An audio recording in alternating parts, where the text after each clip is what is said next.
Dark Phoenix is the final chapter of the whole X-Men franchise saga thing. I really don't know what to call it at this point anymore. And this one continues the story from Apocalypse that takes place in the 90s. And this one tells a story of the X-Men, doing X-Men-y things, and then Jean Grey, big Phoenix Force thing gets sucked into her. Now she has all this unbelievable power, this whole kind of messing with her mind kind of stuff. And then it's like how does she go about dealing with that? How does the X-Men go about dealing with that? And just every conflicting conflict and whatnot ensues.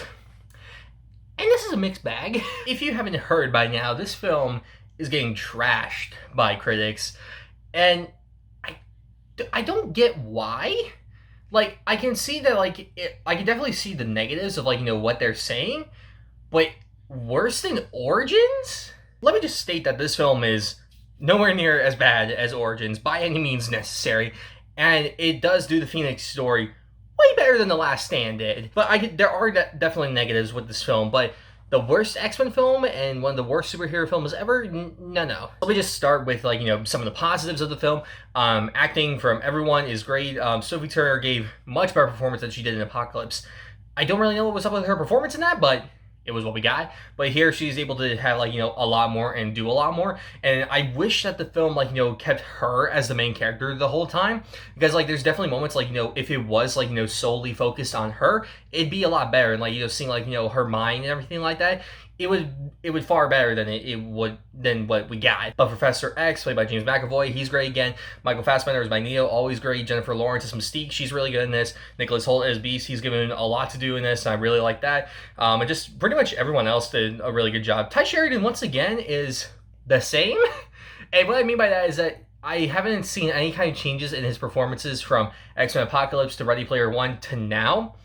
I don't know what it is, but there's just something about his acting that's it's not bad, but it's missing something, and I don't know what it is. But it's also another thing that this film does that really surprised me was pretty much the overall tone of the film was pretty dark. Not like Dark Knight levels of dark, but compared to a lot of the other X-Men films, save for besides Logan, this one has a really much darker tone, and honestly, it works for this film. There's never really moments where there's something dark and dramatic and sad happening, and then jokes and clips right after. This film doesn't really have a whole lot of humor. It does for maybe the first core, but then afterwards, the humor pretty much disappears and it becomes much more serious. So I do commend them for doing that, for sticking with the tone and not changing it, which I thought was good. Some of the effects, the action, those were all done really well. I liked Jean's visuals and effects of when she brings the Phoenix Force out and whatnot. I thought that was done well. Story wise, way better than Apocalypse. Let me tell you, Apocalypse was all over the place with its story, subplots, other things here and there, just introducing new characters, introducing old characters as new characters and whatnot. It's just the film was bloated a lot. This one, the main story about Jean with the Phoenix Force, that is the only story in this film. That's what the main focus is. So the film is much more focused and contained than it has been in a while, and I'm thankful for that. Let me start getting into some of the negatives here. This film says, screw the timeline. Screw it. Apocalypse did a little bit of that here and there. This one, it just says, screw the timeline. It doesn't matter. That's really frustrating for me, because the ending of Days of Future Past now basically means nothing. So, that, X-Men 1, 2, they don't matter anymore, apparently. I don't know. It was a baffling choice. You'll know it when you see it in the film. I don't know why they did it. And it happens on more than one occasion. I'm going to get to, minor spoilers, but if you've watched the trailers, you kind of get this feeling already. Jessica Chastain, in this film, what I believed her to be, before the movie, was, she was, the manifestation of, the Phoenix Force, transmitted, out, through his consciousness to, as seeing another person. No, that's not what it is. No, she's the real villain. Yeah. So, aliens, the most generic, basic looking aliens are in this film, and they do their whole scroll thing of transforming into looking like other people. And yeah, they go the typical route of oh, you have this incredible gift, I'll be your friend. Ooh, I'm gonna take it, and now I'm gonna destroy the world. Yay! Yeah, that's Yeah.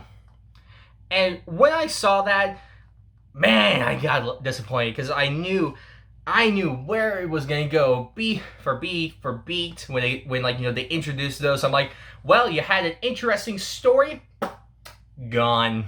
Interesting conflict, gone, because you know where he's gonna go. Any kind of interesting development or change or anything that can happen with this story, it's gone. It's just gone, and that's very frustrating to me.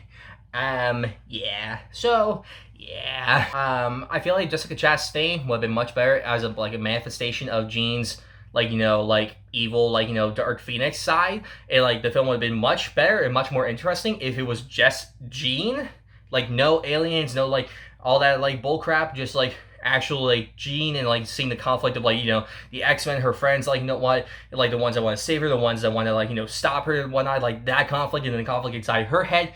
Film would have been so much better if it was that. But no, because you can't ever have something interesting. You gotta have oh, there's a true villain in all this. It loses the impact that the story could have had. And I think that's where the main point of criticism probably is with a lot of people, and why this film rubs them so wrong. But I really don't think that's what it should.